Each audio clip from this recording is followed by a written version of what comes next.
Jesus' name we pray. Amen. Our Father and our God, we want to thank you for the just concluded conference. Thank you for the great things you've done in our lives. Thank you, Lord, for all the things you've done, even in our families, in everything that concerns us, even at this conference. Lord, we want to bless your name. We give you all the glory. We give you all the honor, Lord, in Jesus' name. Lord, as we come again, even this evening, to consider your word, Lord, to remind us of what you've committed into our hands. Lord, I pray that you will speak your word to every heart, Lord, in Jesus' name. Grant us understanding of your word, Lord. In Jesus' name we pray. Amen. Amen. Tonight, in our revival service, we want to consider the message titled, Christ's Commission for Awakening Saints. Christ's Commission for Awakening Saints. Let's open our Bibles to Isaiah chapter 6. Isaiah chapter 6, I'll read from verse 1. In the year that King Uzziah died, I saw also the Lord sitting upon a throne, high and lifted up, and his train filled the temple. Above it stood the seraphims. Each one had 6 wings.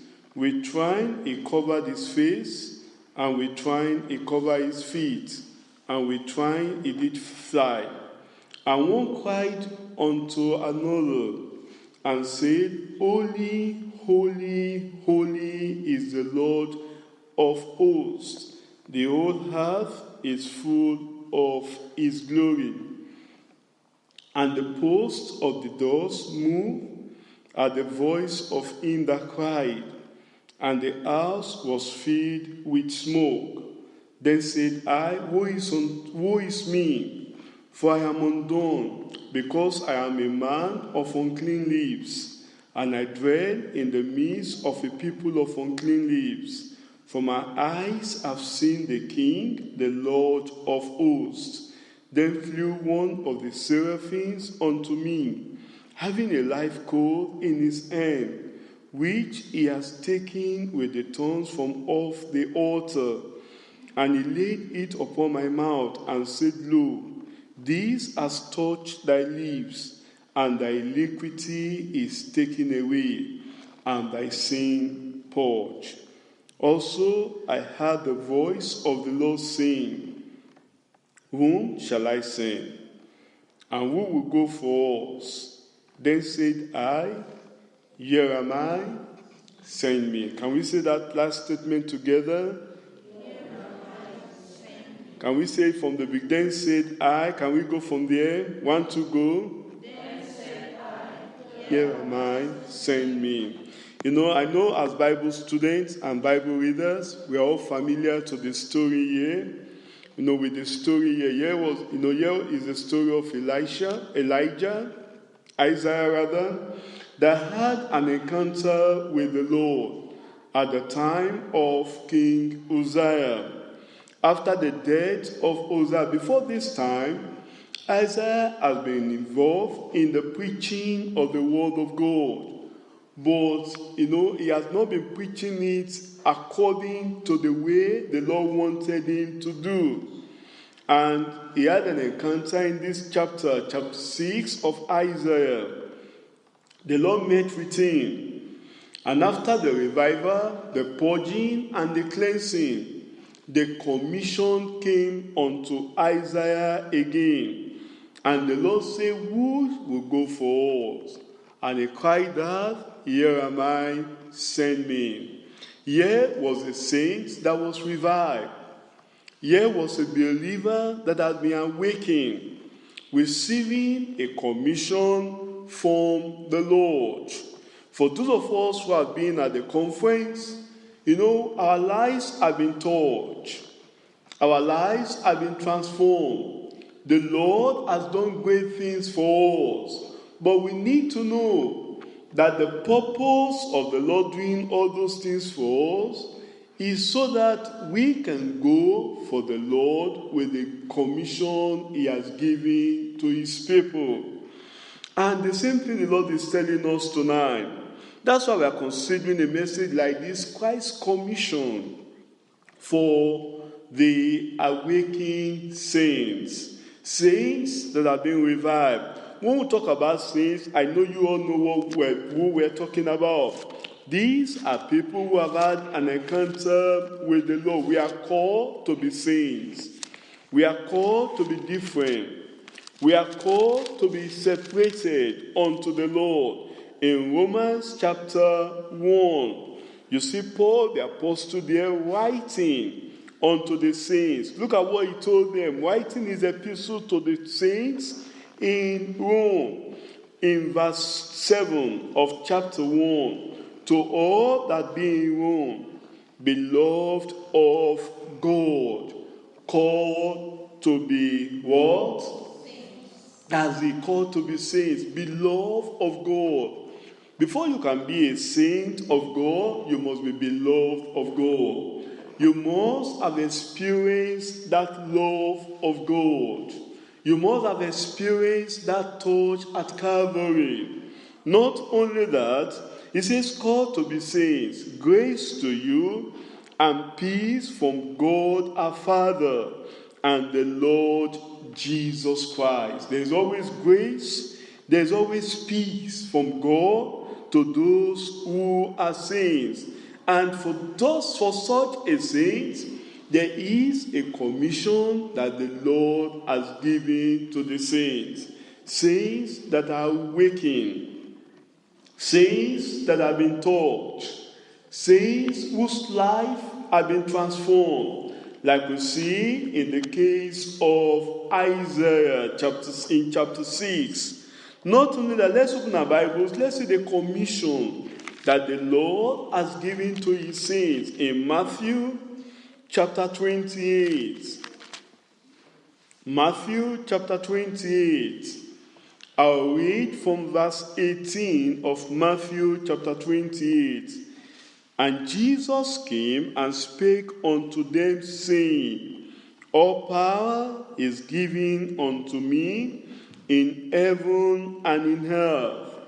Go ye therefore and teach all nations, baptizing them in the name of the Father and of the Son and of the Holy Ghost, teaching them to observe all things whatsoever I have commanded you. And lo, I am with you always, even unto the end. This commission was given to the early church, the disciples of the Lord Jesus Christ. You need to understand, if you've read the Gospels very well, before the Lord gave them the Great Commission, after the death and the crucifixion and the death of Christ, the disciples, some of them, they begin to go, they went their way.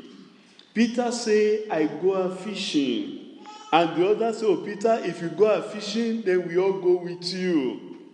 Not only that, if you've read the Gospels very well, you see in Luke chapter 24, let me just read that to us. Luke chapter 24, so that you understand that the commission is for the awakened saints. Luke chapter 24. This was the example of two of the disciples on the way to Emmaus, and they did not understand what Christ was saying unto them. Look at it in chapter 24, in verse 25. Chapter 24, verse 25. He says, Then he said unto them, that's Christ now talking to those disciples, O fools, and slow of heart to believe all that the prophets have spoken. Ought not Christ to have suffered these things and to enter into his glory? And then in verse 27, beginning at Moses and all the prophets, he expounded unto them what? In all the scriptures, the things concerning him. And then himself, rather, in verse 28, and they drew near unto the village whither they went, and he made as though he would have gone further. Now, after their eyes had been opened, after he has taught them the scriptures, after he has, reawakened them, look at what they now say unto him. But they constrain him, saying, abide with us, for it is toward evening, and the day is fast spent. And he went in to tarry with them. And after spending some time with them, these disciples and all the other disciples, look at the commission he now gave to them. In verse 26, he said unto them, thus it is written, and thus it behoved Christ to suffer. Verse 46, and to rise from the dead the third day, and that repentance and remission of sins should be what? Preached in his name among all nations, beginning at Jerusalem. And ye are witnesses of these things. Commission. Here was a commission of Christ for these awakened disciples after his resurrection, before his ascension into heaven. He had an encounter with them, and he gave them the commission. The same thing you see in John chapter 20. John chapter 20. After they all say, oh, we go out fishing, the Lord has dealt with them, and he has restored them back. I'll read chapter 21, rather. Chapter 21. In verse, let me just read from verse 5. Then Jesus said unto them, children, have ye any meat? They answered him, no. Eventually, they got meat. And then in verse 12, Jesus said unto them, come and dine. And after dining with the Lord, when their eyes were opened, the Lord began to speak, he began to speak with them, with Peter, one of them, in verse 15. So when he had dined, Jesus said unto Simon Peter, Simon, son of Jonas, lovest thou me more than these things? He said unto him, yea, Lord, thou knowest that I love thee. He said unto him, what did he say unto him? Feed my lambs. They commissioned it. After Peter has been revived, after Peter had been cleansed, he had been restored. In Matthew, you see it in Matthew as well. After he has denied the Lord, he was now restored back to the Lord. The Lord now gave him the commission. The same thing for we who have attended the conference, or those of us, the rest of us that joined online. I believe at this conference, the Lord has done great things for us. The Lord has touched our lives. The Lord has transformed our life. As a result of that, that's why he's giving us this commission. No believer can accomplish much in the field of evangelism and soul winning without being willing and available for the task. When the call came to Isaac, came to Peter, came to Andrew, came to John, James, Paul, and all the other disciples, they exhibited prompt obedience to the call of the Lord, to the commission that the Lord has given to them. They all made that statement like Isaiah, here am I, send me. Same thing the Lord is telling us, that as we come together after attending the conference, after going there in the presence of the Lord to be revived, there is a commission that the Lord is giving to his church. Christ's commission for awakening saints. For better understanding, we want to consider this message under three subheadings. Point one, we consider the call and cleansing before service. The call and cleansing before service. Before we can be called, there must be a cleansing. Before we can serve the Lord, there must be a purging, like we see in the life of Isaiah. Then point 2, we consider consecration and crucifixion for Christ-centered service. A service that is Christ-centered must be a service of consecration, must be a service where self is crucified, must be a service where we are not giving to our own self, but we are willing to give all unto the Lord. Then point 3, before we pray, commission and commitment of spirit-controlled servants. The commission and the commitment of spirit-controlled servants. Let's go straight to point 1, the call and cleansing before service. If you go back again to our text in Isaiah chapter 6, open your Bible with me to Isaiah chapter 6. I'll read from verse 5. Then said I, woe is me, for I am undone, because I am a man of unclean lips, and I dwell in the midst of a people of unclean lips. For my eyes have seen the King, the Lord of hosts. Here was Isaiah. Before he was touched, before he was transformed, before his heart was purged, there was the confession, the realization of his present state. He realized his present condition. He recognized his present state. And as a result of that, he cried out unto the Lord. He says, woe is me. He confessed. He did not hide anything. Can I tell us tonight that before we can be cleansed by the Lord, there must be the realization of our present condition. You want to realize what is your state, the state of your heart, the state of your mind, the state of your thoughts, the state of your body before the Lord. Is your heart pure? Is your mind pure? The thought of your heart, are they pure before the Lord? You see, Isaiah here, he realized that, and he confessed unto the Lord. He cried out unto the Lord, woe is me, for I am undone. There was no covering up with titles. There was no covering up with responsibilities. There was no covering up with bold face. He realized his condition and he cried unto the Lord. The same thing the Lord is telling us, that before we can be touched by the Lord, before we can receive this touch, the touch of his grace, the touch of his power, the touch of his blood, there must be that humility of heart.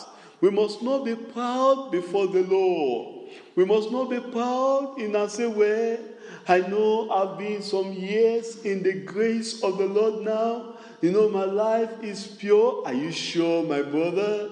Are you sure, my sister? The Bible says, if the Lord should mark iniquity, who shall stand? That's why the Bible tells us that we need to humble ourselves. Humble yourself. That was what Isaiah did here. He humbled himself before the Lord. He did not say, oh, I am a prophet. I have preached in chapter 1. I have preached in chapter 2. I have preached in chapter 3. I have preached to the whole nation. The whole nation recognized me as a prophet. No, he went before the Lord and said, woe is unto me, Lord. Look at my situation. Look at my lips, unclean lips. How about you? Don't you have that anger in the heart? Confess it before the Lord. How about you? Don't you have those thoughts? The thoughts to do evil. The thought to destroy an individual. Don't you have it in your heart? Confess it unto the Lord. The thought of wickedness. Don't have it in your heart. You may not do it, but as long as those thoughts are there, they make you unclean before the Lord. That's why you must confess. You must come before the Lord, not with pride, but with humility and the realization of your present condition, the call and the cleansing before service. Before we can serve the Lord acceptably, before we can serve the Lord in the way that He Himself will recognize and serve and bless, there must be that cleansing. Open your Bible with me to Revelation chapter 2. Revelation chapter 2. From verse 1, unto the angel of the church at Ephesus write, this thing says he that holdeth the 7 stars in his right hand, who walketh in the midst of the 7 golden candlesticks. I know thy works, and thy labor, and thy patience, and how thou canst not bear them which are evil, and have tried them which says that they are apostles, and are not, and have found them liars, and has borne, and has patient, for my name's sake, has labored, and has not fainted. Look at this church at Ephesus. Look at the good things Christ was saying about the church. Well, if you stop there, I think the Bible has stopped there, we say, oh, this church is good. This church will receive a reward. But look at verse 4. Nevertheless, I have somewhat against thee. Nevertheless, is that the same thing the Lord is telling you tonight? Nevertheless, look at your commitment. Look at the sacrifice you put into the work. Look at the diligence you put into the work. But then, if the Lord examine you tonight on his own scale, not on the scale of the pastor, not on the scale of the church, but on his own scale, will he tell you the same thing?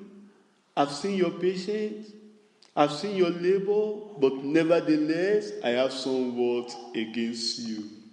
Because that thing you thought you've labored on to do, the Lord is saying you've not done it with a perfect heart. Your first love is no more there.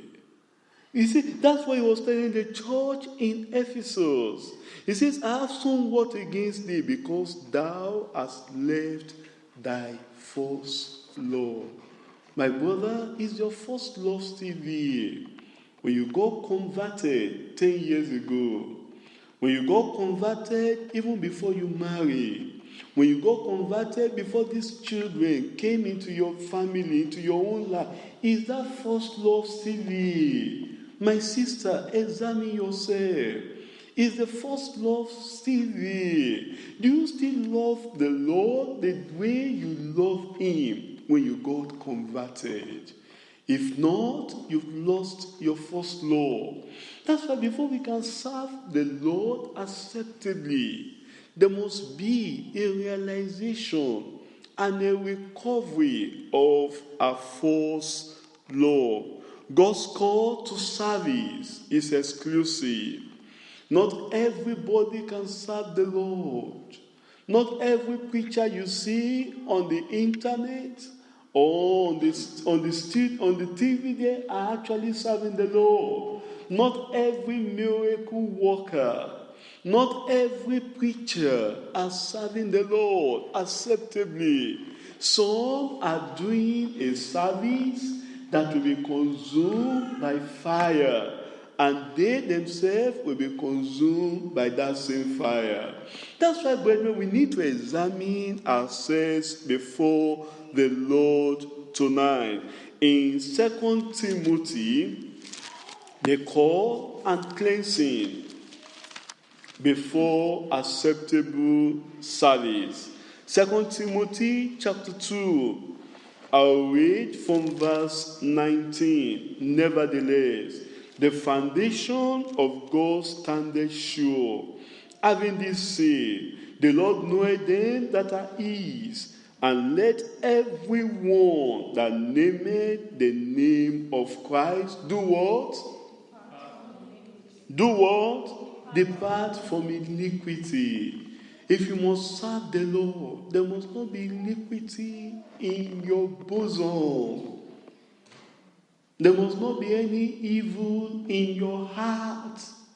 Your heart must be pure. Your thought must be pure. There must not be bitterness there. There must not be envy there.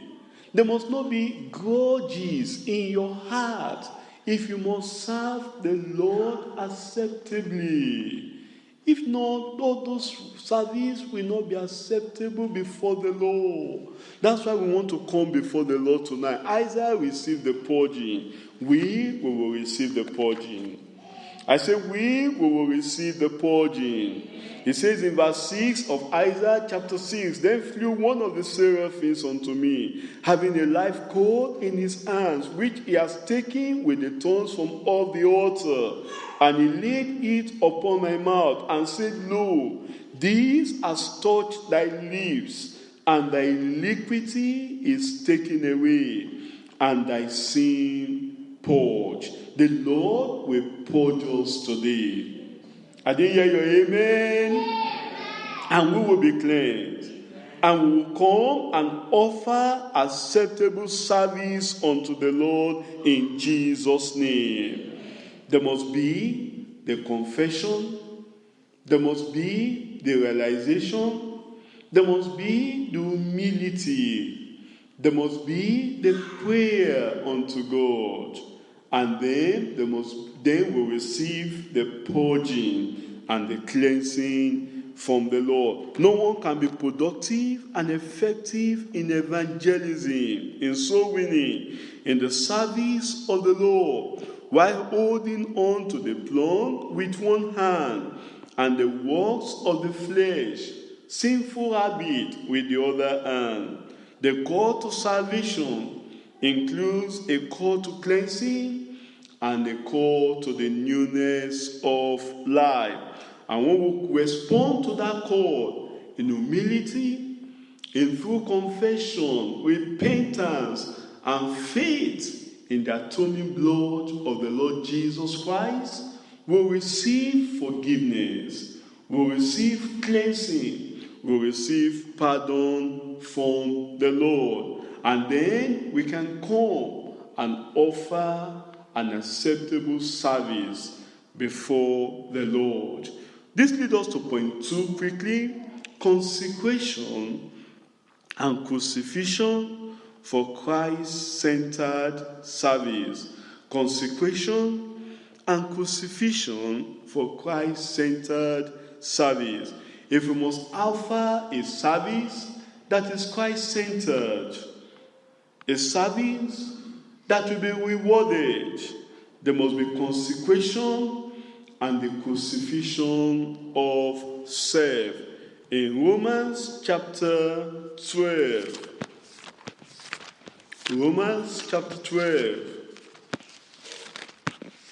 I'll read verses 1 and 2 of Romans chapter 12.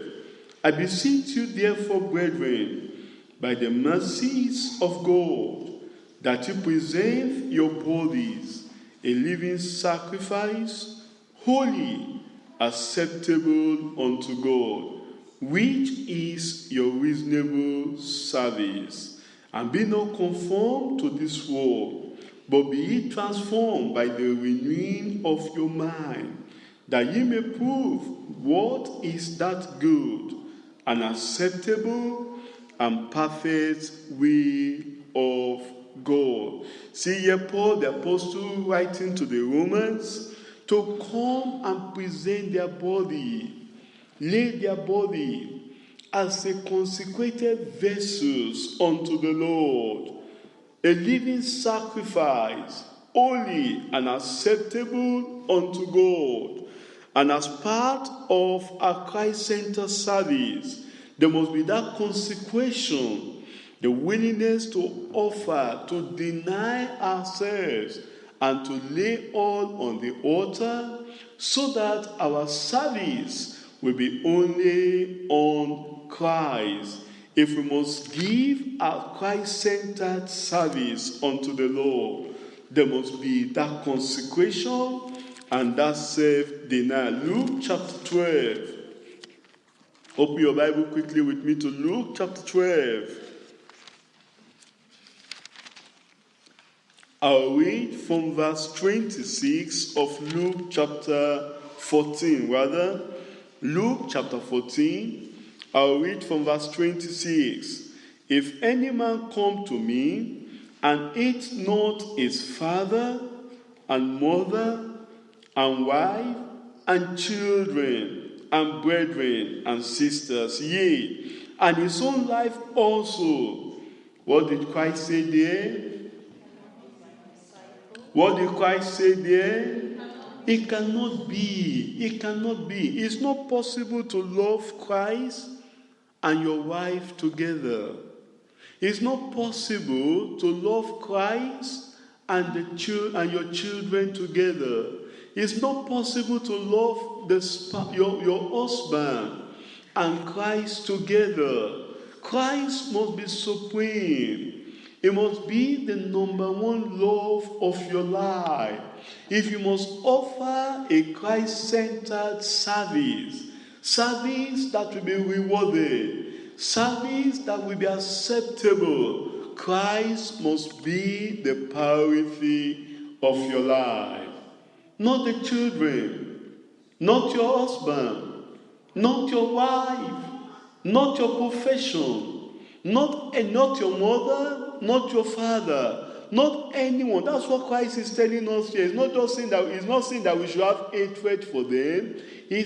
What he's saying here is that we must prioritize our love. It must be number one. Christ must be number one. What does that mean? If your wife is telling you to love her above Christ, then you say, no, Christ is number one. If your husband is telling you that you must love him first before Christ, that look, this church thing now, no, we must have time for our family, you must have time for me as your husband, to the detriment of the things of Christ. Christ is saying, you said no to that. You must love Christ first. Christ must be the number one, the priority of your life. Because before that husband came into your life, you knew Christ. Before that wife came into your life, you knew Christ. Before you got that career, that profession, you knew Christ. That's what the Lord is telling us here. We must be the number one. Then in verse 27, and whosoever does not bear his cross and come after me cannot be my disciples. You must carry your cross, the cross of self-denial, the cross of crucifixion, where you say, I am crucified to the world and to the things of the world. That's what he's telling us here. The cross of persecution. You must not say because of persecution you forsake the Lord. No, that's the consecration the Lord is calling us into. And I pray that we will give it unto the Lord in Jesus' name. I didn't hear your amen. You must be consecrated, devoted, committed, like Ruth in Ruth chapter 1. Look at the consecration of Ruth. And that's what the Lord is calling us to. Ruth chapter 1. I'll read from verse 16 there. Verse 15. And she said, behold, thy sister-in-law is gone back unto our own people and unto our own gods. Return thou after thy sister-in-law. If a challenge comes before you and say, oh, look at the way that brother is behaving, follow that brother. You know that brother is not behaving in accordance to the word of God. You want to take your stand for the word of God.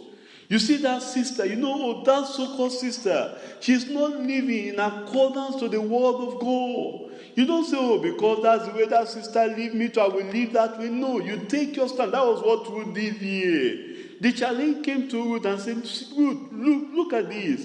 Your sister-in-law, she's gone back to her idols, gone back to her culture, gone back to her tradition, gone back to her gods. Won't you also go back? Go back. I give you the permission to go back. You make up your mind like Ruth in verse 16. Look at Ruth here. And Ruth said, entreat me not to leave thee, or to return from following after thee. For whither thou goest, I will go, and whither thou lodgest, I will lodge. Thy people shall be my people, and thy God my God. Where thou diest will I die, and there will I be buried. The Lord do so to me, and more also, if aught but death part thee and me. Look at the consecration of Ruth here. She made up her mind. Offer may go back, but I'm not going back. When your friends are going back from the Lord, you make up your mind, you are not going back. When you see others losing interest in the things of God, you make up your mind that you are not going back. When you see others, disobeying the word of God, the commandment of God, you read in the Bible, and you see that brother, you see that sister disobeying that commandment, you make up your mind, you will not join the example. That's what Ruth is telling us here. And if we must offer a Christ-centered service, I'm telling you, brethren, that kind of consecration is required from us. And I pray we will give that unto the Lord in Jesus' name. We must be crucified. Crucified to the things of the world. Crucified to the affections, to the fashions, to the attractions and the allurement of the world, if we must serve the Lord acceptably. Galatians chapter 6. Galatians chapter 6. I'll read verse 14 of Galatians chapter 6. But God forbid that I should glory, save in the cross of our Lord Jesus Christ, by whom the world is crucified unto me, and I unto the world. You see Paul the apostle here, he says, I am crucified. By the cross, I am crucified to the world, to the affections in the world, to the attractions of the world, to the allurement of the world, to the things of the world. The same thing the Lord is telling us tonight. If we must serve the Lord, if we must offer that Christ-centered service unto the Lord, we must be crucified. The things of this world will not attract us, attract us again. The pleasures of this world will not be given to Eve again, if we must serve the Lord acceptably. Who or what is at the center of your service? That's a question to you, my brother. Who or what is at the center of your service? Or can we put it this differently? What is the overriding motivation in your heart? Is it to please the Lord or to please yourself? Is it to do things that will profit the kingdom of God, or things that will profit your own selfish interests? Examine yourself today. Isaiah had that controversy, but the Lord came and dealt with him. And he said, here am I, send me. Paul the apostle, he had that same situation, but he encountered the Lord on his way to Damascus, and the Lord Jesus became the master of his life. What are the things that attract you? What are the things that takes your attention, your affection away from the things of God? Give it up. Give it up, my brother. Give it up, my sister. It could be even your job. If that job is taking your time away from the things of God, give it up. It could be your profession, your career. If the career is beginning to compete between your love for God and for the things of God, give it up. Let God and let Christ be the number one of your heart affection. Can I ask you this evening, when you wake up in the morning, what's the first thing you normally do? Is it to take your phone and begin to go on the social media and begin to go on the internet? Or is it to take the Bible, the Word of God, and read and pray unto the Lord? Examine yourself tonight.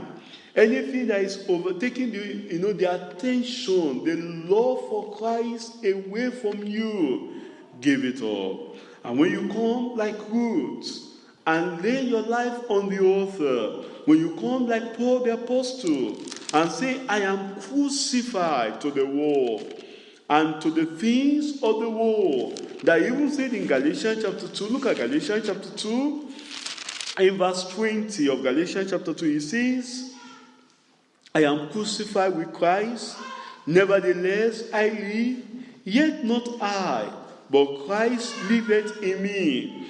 And the life which I now live in the flesh, I live by the faith of the Son of God, who loved me and gave himself for me. He says, I am crucified. Are you crucified with Christ? Is your affection crucified with Christ? Your ambition crucified with Christ? Your passion, are they crucified with Christ? The things that interest you, the things that takes the motivations of your life, are they crucified with Christ? That's why the Lord is calling us today, that there must be that willingness to lay everything on the altar, like Isaiah said, here am I. He laid everything. He's laid his life.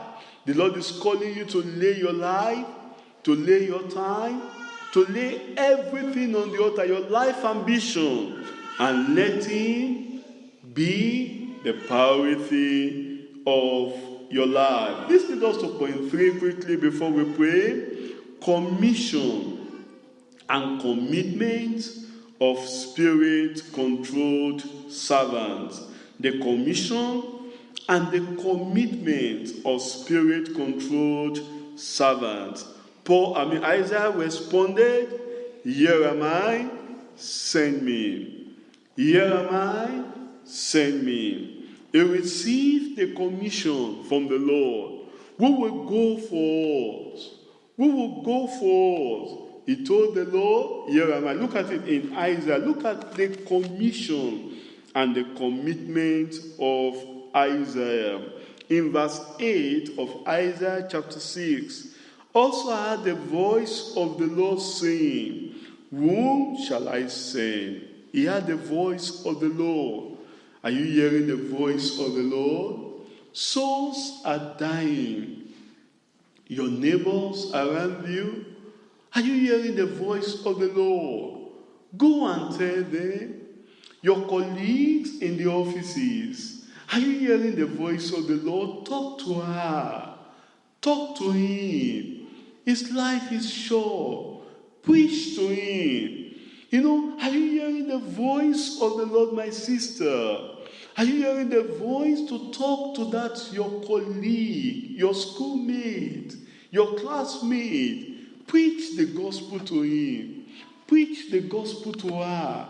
Tell him about Jesus. Don't let the time fly. Give him. That's what Isaiah had here. He says, who shall I send? And who will go for us? Jesus has paid the price already on the cross. The price has been paid. And he's asking, who will go for us? Who shall I send? My brother, are you ready? My sister, are you ready? Look at the example of Paul the Apostle. In Acts of the Apostles, chapter 9. He received the commission and he gave himself for it. In Acts chapter 9, I'll read verse 6. And he trembling, astonished, said, Lord, what wilt thou have me to do? Lord, what wilt thou have me to do? He gave his life as a check to the Lord and said, Lord, this is my life. I give it up to you. What there? What wilt thou have me to do? Can you give your life back? Because it's the Lord that gave you that life. Can you give it back to the Lord and say, Lord, this life is no longer my life. It belongs to you. Lord, what wilt thou have me to do? Look at the commission he will now receive. And the Lord said unto him, Arise and go into the city, and it shall be told thee what thou must do. It shall be told thee what thou must do. Look at him now when he was giving testimony of the commission he received from the Lord. Acts chapter 26. Acts chapter 26. I'll read from verse 15. And he said, Who art thou, Lord? And he said, I am Jesus whom thou persecuted. But rise and stand upon thy feet, for I have appeared unto thee for this purpose, to make thee a minister and a witness, both of these things which thou hast seen, and of those things in which I will appear unto thee, delivering thee from the people and from the Gentiles, unto whom now I send thee. That was his commission, to open their eyes and to turn them from darkness to light, and from the power of Satan unto God, that they may receive forgiveness of sin and inheritance among them which are sanctified by faith that is in me. Look at his commitment now. You saw the commission from verse 16 to 18, but look at his commitment now. Whereupon, O King Agrippa, I was not disobedient unto the heavenly vision. See, Paul the apostle there, he was not disobedient. He went out and he fulfilled the commission. We just came back from the conference. We have been revived. We have been reawakening. The Lord has touched our lives. Our lives have been transformed. But can I tell you, all those experiences is for a purpose. Is to go with that commission. With that great commission the Lord has given to his church. Go ye into all the world and preach the gospel to every creature. Tomorrow is another day for us to do it. We cannot keep quiet. We cannot say, we just came back from the conference. Don't we have time? Don't we have time off? There is nothing like time off. Because Satan himself is not having time off. He's busy out there, getting souls and taking them into hellfire. And we that have been revived, and we that have been reawakening, and we whose life have been transformed, we are the saints the Lord is looking up to. That we go out there into our cities, we go out there into our neighborhood, we go everywhere and preach the gospel to every creature. Isaiah had the call of the Lord. Who shall I send? And who will go for us? And he responded, Here am I, send me. What is your response to the Lord today? Are you willing to go for the Lord? Are you willing to go and rescue the perishing? Souls are dying. Souls are perishing. The Lord is calling on us that we should go out there. It requires commitment, consecration, but remember, there must be a cleansing. If there is any sin, come before the Lord and receive the cleansing today, so that you can offer an acceptable service unto the Lord. And you give yourself to it. Your time, you give to it. Your affection, you give to it. Your ambition, you give to it. To rescue and to save sinners from the pit of hell. May the Lord depend on you. Let's rise up and talk to the Lord in prayers. Who will go for us? Who shall I send? Are you making up your mind, my brother, to go? Are you making up your mind, my sister, to go? Talk to the Lord. Tell the Lord, here am I, send me.